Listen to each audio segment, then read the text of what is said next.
Assalamualaikum warahmatullahi taala wabarakatuh. Salam sejahtera buat kita semua. Nama saya Arobin Jaka Mahendra. Saya dari jurusan Teknik Elektro, Fakultas Teknik di Universitas Jember.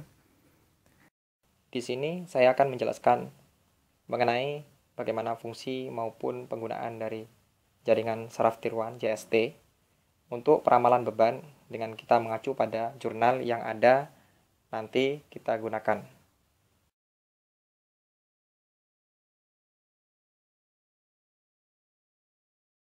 Bismillahirrahmanirrahim. Di sini saya mengacu pada makalah seminar tugas akhir peramalan kebutuhan beban jangka pendek menggunakan jaringan saraf tiruan backpropagation. Jadi judulnya bagaimana kita meramalkan kebutuhan beban jangka pendek menggunakan JST backpropagation. Ya, sebelum saya menginjak menuju ke makalah ini, saya akan menjelaskan bagaimana sebenarnya jaringan saraf tiruan ini. Mungkin buat Anda yang masih belum mengetahui atau baru mengenal apa itu JST. Jadi JST ini dalam bahasa Inggrisnya adalah Artificial Neural Network atau ANN, atau juga biasa disebut dengan Simulated Neural Network SNN, atau umumnya hanya disebut dengan Neural Network atau NN singkatannya.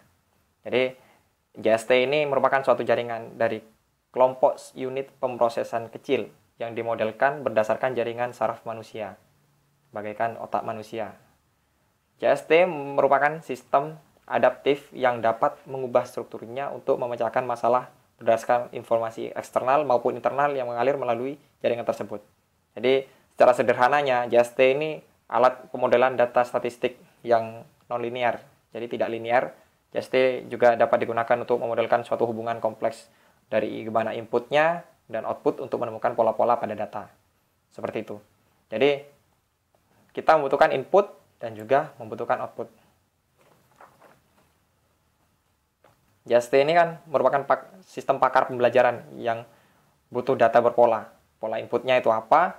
Ya, pada kali ini, dalam jurnal ini, itu terdapat bagaimana permasalahan kita harus mengetahui atau meramalkan bagaimana peramalan beban yang dibutuhkan dalam jangka pendek. Jadi yang bertempat di DIY, Jawa Tengah dan Jawa Tengah, di mana kita bisa melihat karakteristik beban listrik Jawa Tengah seperti ini. Jadi kita menggunakan input deviasi beban listrik dan juga temperatur lingkungan untuk meramalkan bagaimana beban yang ada pada wilayah di sini. Jadi dengan ini kita melihat bagaimana pembelajaran JST menggunakan algoritma propagation dengan metode pelatihan Lanfeberg. Langsung ke landasan teorinya saja. Di sini untuk landasan teori ada faktor-faktor yang mempengaruhi beban, ada keadaan politik negara, kegiatan ekonomi masyarakat, perubahan jumlah konsumen tenaga listrik, perubahan konsumsi tenaga listrik dari konsumen lama. Jadi ini yang digunakan sebagai faktornya nanti. Faktor input. Jadi yang paling utama adalah perubahan jumlah konsumen tenaga listrik dalam setiap bulan atau tahunnya. Kemudian bagaimana kondisi cuaca dan iklim, kegiatan sosial masyarakat.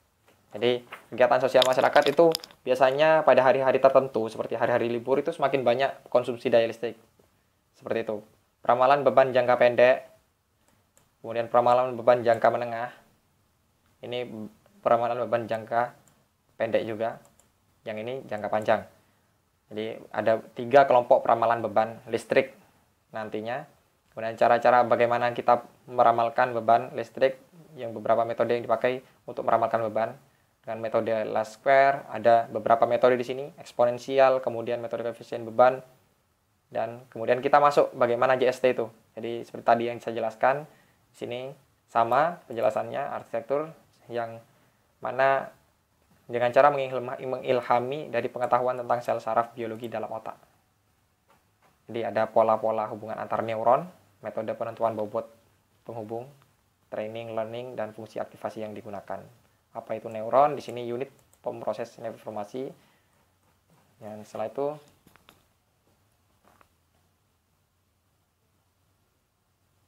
kita lihat langsung menuju ke sini. Bagaimana perancangan dan implementasi sistem yang ada di sini. Kalau peramalan kebutuhan beban listrik jangka pendek menggunakan jaringan saraf tier 1. Jadi untuk ini memilih hari-hari similar. Jadi ada beberapa hari-hari pertama, kemudian hari-hari yang kedua, dan hari-hari khusus. Kemudian peramalan kurva beban listrik. Ini yang paling penting. Dan ini diagram alir program utamanya. Seperti ini. Saya jelaskan. Ya. Pada jurnal ini, pada makalah ini, maaf.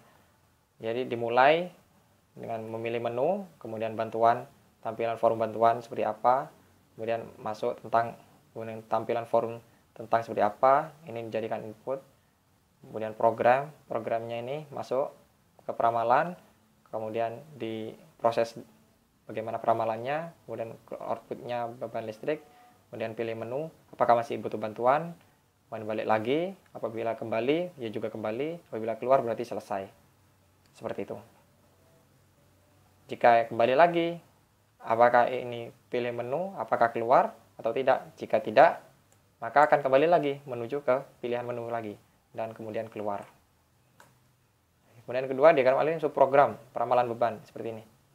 Jadi ini diagram alirnya, flowchartnya, mulai dari pelatihan, kemudian peramalan, memilih menu dengan membandingkan, kemudian tampilan grafik error, ada tampilan data beban, nanti muncul pada pembanding, yang ini memunculkan tampilan grafik errornya. Kemudian ini apakah masih ingin meramalkan lagi, jika outputnya masih ingin diramalkan lagi, kembali lagi ke menu pelatihan. Dan akhirnya sampai ingin melakukan peramalan lagi, jika tidak sudah puas, maka itu selesai. Jadi kita akan mendapatkan bagaimana peramalan beban listrik yang akan kita inginkan dalam beberapa bulan. Jadi menentukan ringnya 30 hari terakhir sebelum hari peramalan, ini yang penting. Kemudian ini kita menentukan batasan-batasan pemilihan hari-hari similar, hari-hari peramalan dari 10 Juni, dan ini hari-hari peramalannya sampai di sini.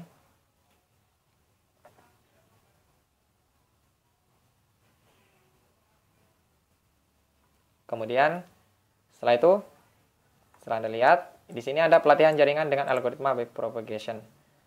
Ada alur flowchartnya, mulai input data pelatihan, kemudian input arsitektur jaringan, membangun jaringan, kemudian input parameter jaringan, epoch, dan sampai selanjutnya.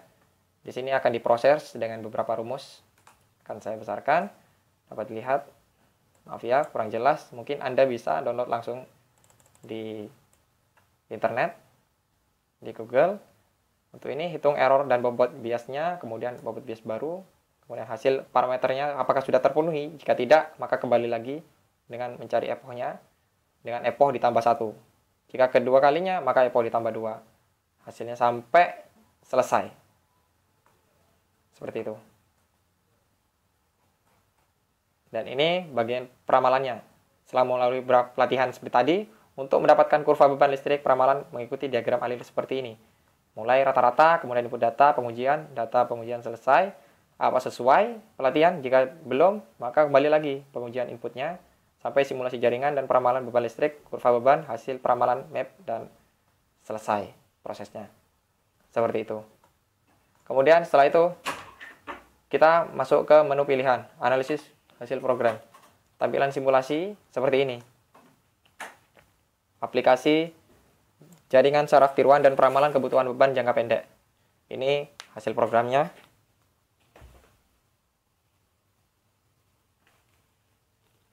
Bisa dilihat ada program di sini, nanti klik bantuan tentang dan keluar. Ini ada beberapa menu-menu tampilannya dan subprogramnya seperti ini. Ketika kita sudah masuk dalam programnya. Ada pilihan datanya, similarnya, ini kurva beban tiap jamnya. Ini tampilan subprogram simulasi peramalan beban, ada frame-nya dan semuanya. Dan ini hasil analisa dari pelatihan dan simulasi. Di sini tabel perbandingan hidden neuron dengan MSE dan map, hasil simulasi. Ini MSE. Kemudian kita lihat ada tabel yang selanjutnya adalah perbandingan beban aktual dan beban peramalan tiap jam. Jadi pada peramalan JST kita lihat ada sedikit perbedaan, tapi hanya sedikit saja. Yang paling besar di sini 9,45% perbedaan error peramalannya. Jadi di sini kita melihat beban aktualnya sebenarnya, kemudian peramalan JST. Setelah itu kita melihat bagaimana errornya. Tapi kita dengan melihat error maksimumnya ternyata kurang dari 10% dan error minimumnya 0,355%. Seperti itu.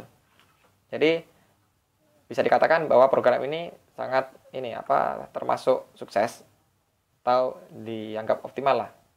Tahap pengujiannya dari 17 Juli sampai 23 Juli. Dan ini perbandingan hasil peramalan JST dengan peramalan PLN dapat terlihat. Yang warna biru itu adalah beban aktual, yang merah ini adalah beban peramalan, dan peramalan PLN-nya adalah hijau. Jadi tidak jauh berbeda ya hasil dari itu. Dan sini saya akan menjelaskan bagaimana saya tidak dapat melakukan simulasi dengan MATLAB sebenarnya, karena dengan melihat di sini tidak ada input masukan deviasi beban yang harus dimasukkan pada input JST. Tadi sudah saya jelaskan bahwa dalam pembuatan JST ini kita membutuhkan hubungan yang kompleks antara input dan output. Jadi untuk mendapatkan pola-pola itu kita tidak ada. Maka dari itu saya tidak bisa untuk membuat bagaimana JST yang ada pada jurnal ini, sistem kecerdasan. Kemudian apabila sebelum